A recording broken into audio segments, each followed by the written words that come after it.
Hello everyone, स्वागत है आप सभी का हमारे YouTube channel the English cafe में, जहां पर हम आपको सिखाते हैं इंग्लिश। तो दोस्तों, अगर आप इंग्लिश बोलना सीखना चाहते हो, इंग्लिश लिखना सीखना चाहते हो, इंग्लिश समझना सीखना चाहते हो कि किसी भी किताब में, किसी न्यूज़पेपर में कैसे कोई आर्टिकल लिखा है, कोई स्टोरी लिखी है, उसको पढ़ना कैसे है, कैसे समझना है, इसमें क्या बोला गया है, तो उसके लिए आपको थोड़े से रूल्स एंड रेगुलेशंस पढ़ने की ज़रूरत है, जिससे ये चीज़ आपको आसानी से समझ आएगी। तो अगर आप क्लास 10 के स्टूडेंट हैं, क्लास 12 के स्टूडेंट हैं, या फिर आप एक बिगिनर हैं जो आप इंग्लिश सीखना चाहते हैं, then this video is going to be very helpful for you, because in this video we have talked about how to translate English into Hindi।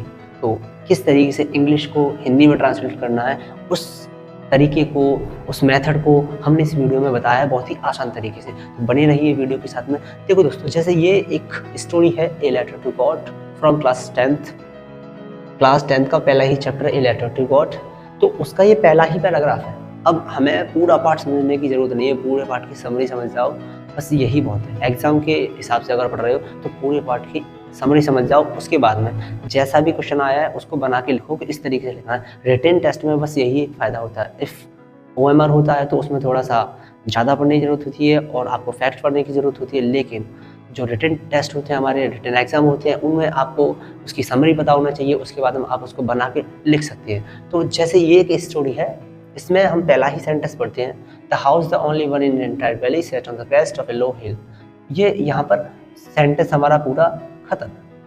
अब इसमें सबसे पहले मुझे क्या देखना है, कैसे पता चलेगा कि इसकी हिंदी क्या होगी। ऐसे ही आप कोई किताब पढ़ते हैं तो उसमें नहीं पता होता है कि इसकी हिंदी क्या होगी। जैसे अगर आप 10th में हो, 12th में हो, या 8th में हो, 7th में हो, तो अगर आपने कोई आर्टिकल पढ़ा या फिर कोई स्टोरी या कोई पैराग्राफ पढ़ा तो उस आपको समझ में नहीं आया कि इसकी हिंदी कैसे होगी, तो उसके लिए आपको सबसे पहले क्या देखने की ज़रूरत होती है वो देखो। जैसे ये एक पैराग्राफ है पूरा और इसमें एक सेंटेंस पढ़ा मैंने। अब मैं सबसे पहले इसमें देखूंगा हमारी हेल्पिंग वर्ब। जो हमारी हेल्पिंग वर्ब होती है, उम्मीद करते हैं कि आपने ये ग्रामर के बेसिक्स पढ़े होंगे, तो हेल्पिंग वर्ब होती है वो सबसे पहले देखनी होती है। देखो, यहाँ से लेकर यहाँ तक पूरे सेंटेंस में कहीं आपको हेल्पिंग वर्ब दिखी नहीं दिखी। अगर हेल्पिंग वर्ब नहीं दिखती है, फिर आपको देखनी है मेन वर्ब। अगर मेन वर्ब आपको दिख जाती है तो बहुत अच्छी बात है। अगर मेन वर्ब नहीं दिखती है, फिर आप देखो इसमें कहीं मॉडल्स का यूज़ तो नहीं हुआ। बस ये 3 ही स्टेप होते हैं। सबसे पहले आपको हेल्पिंग वर्ब देखनी है, नंबर 2 आपको मेन वर्ब देखनी है, नंबर 3 आपको मॉडल देखनी है। तो नंबर 2 से ही आपका, और ज़्यादातर जो सेंटेंस होते हैं इंग्लिश में, जो ज़्यादातर सेंटेंस बनते हैं वो आपके सबसे ज़्यादा पास्ट इंडेफिनिट से बनते हैं, यानी कि पास्ट इंडेफिनिट, यानी कि पास्ट में बनेंगे, और ज़्यादातर बनेंगे प्रेजेंट इंडेफिनिट के। तो इन दोनों सेंटेंस में बस इतना सा डिफरेंस है कि आपको अगर मेन वर्ब दिख जाती है तो उस पर उसमें सेकंड फॉर्म लगी है तो वो पास्ट इंडेफिनिट माना जाएगा।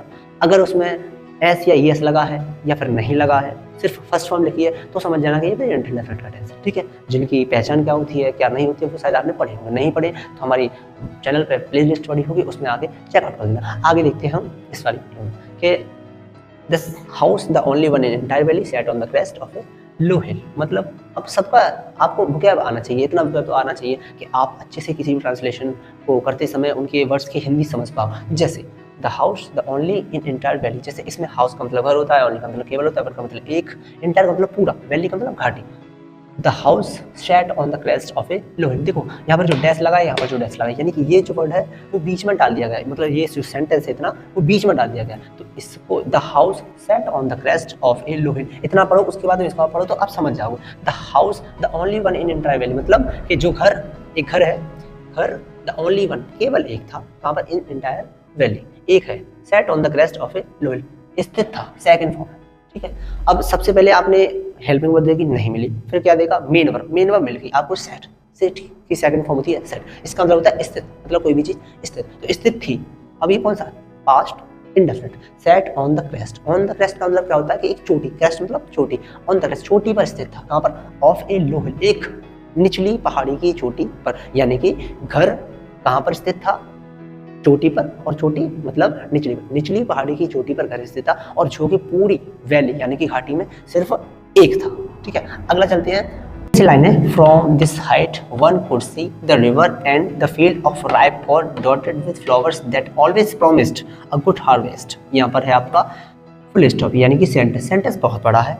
अब आपको सेंटेंस देख के डरने की जरूरत नहीं है। क्यों? क्योंकि आपको वो सेंटेंस टुकड़ों में तोड़ना है, उसके बाद में आपको खुद समझ में आएगा कि क्या करना है। जैसे फ्रॉम का मतलब होता है से, दिस का मतलब इस, हाइट का मतलब ऊंचाई से, वन का मतलब प्रत्येक व्यक्ति, हम हर कोई, could be past can be सकता कार सकता था, कुड सी द रिवर देख सकता था, रिवर नदी, and the field of ripe corn मतलब राइप कॉर्न पकी हुई फसल के जो खेत है फील्ड है वो देख सकता था, डॉटेड विथ फ्लावर्स मतलब फूलों से लदी हुई फसल, ठीक है। दैट ऑलवेज जो क्या करती थी, ऑलवेज हमेशा, प्रोमिस्ड करती थी मतलब प्रॉमिस करती थी अ गुड हार्वेस्ट एक अच्छी फसल। आगे क्या देखेंगे कि फ्रॉम दिस हाइट मतलब इस हाइट से हर कोई क्या देख सकता था कि every from this height one could see the river नदी and the field of ripe corn dotted with flowers जो फूलों से लदी हुई फसल थी उसको हर कोई देख सकता था, और क्या देख सकता, नदी देख सकता था। दैट ऑलवेज जो हमेशा प्रॉमिस्ड यानी कि प्रॉमिस करती थी इसका एक अच्छी फसल का, क्या पर जो फूल से लदी हुई फसल है वो एक अच्छी फसल का क्या करती है, प्रॉमिस करती थी हमेशा। द ओनली थिंग केवल एक चीज यानी कि एक ही चीज, द अर्थ नीडेड अर्थ को जिसकी जरूरत थी, the earth needed was a downpour और at least a shower, was needed sorry the earth needed was a downpour, downpour क्या होता है, वर्षा, और का मतलब या एटलीस्ट का मतलब कम से कम, अ शावर एक बौछार मतलब the only thing the earth needed मतलब एक ऐसी चीज जिसकी पृथ्वी को यानी कि धरती को आवश्यकता थी, अर्थ नीडेड वाज थी अ डाउनपोर एक वर्षा मतलब एक वर्षा ही थी जिसकी किसको जरूरत थी, पृथ्वी को, और या एटलीस्ट अ शावर और या बौछार through out the morning through out. वैसे ही लेंचो क्या करता है, Lencho had done nothing else Lencho ने कुछ और नहीं किया, बट लेकिन see the sky towards the north east लेकिन सिर्फ क्या करता है कि जो नॉर्थ ईस्ट की तरफ बादलों को देखता है, ठीक है।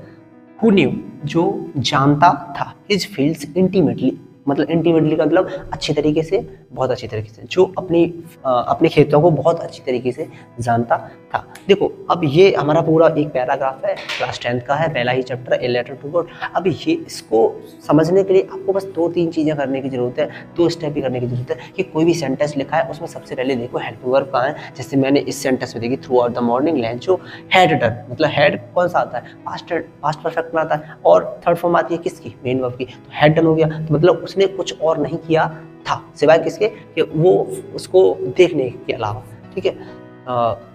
आगे देखेंगे जैसे और भी है, जैसे हु न्यू सेकंड फॉर्म है इसमें, ठीक है। अगर सेकंड फॉर्म है तो मतलब वो पास्ट इंडेफिनिट में जाएगा ही जाएगा, ठीक है। हु न्यू जो जानता था, हिज फील्ड्स इंटीमेटली जो अपनी फसल को, अपने खेतों को बहुत अच्छी तरीके से जानता था। अब ये पूरा जो चैप्टर है उसमें आपको ज़्यादा दिमाग लगाने की जरूरत नहीं है कि क्वेश्चन आंसर लिख रहे हो आप, रट्टा मार रहे हो, ऐसा कुछ करने की जरूरत नहीं, बस समरी एक बार पढ़ो, क्या इसमें क्या क्या होता है, क्या क्या नहीं होता है, एक पार्ट के स्टोरी पर बेस है, इस पार्ट की स्टोरी क्या है, कौन इसका मेन कैरेक्टर है, उसने क्या किया है, उसके साथ में क्या हुआ, ये चीज़ें समझो।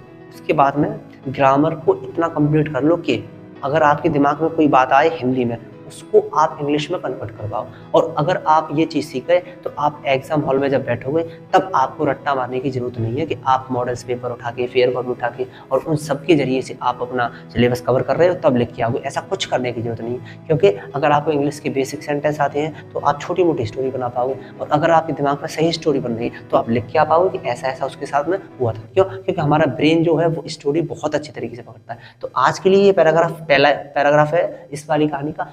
अगली वीडियो में मिलते हैं हम नेक्स्ट पैराग्राफ की तरफ, और ऐसे करके ये पूरा चैप्टर खत्म हो जाएगा। तो अब मिलते हैं हम नेक्स्ट वीडियो में। Thanks to watch this video.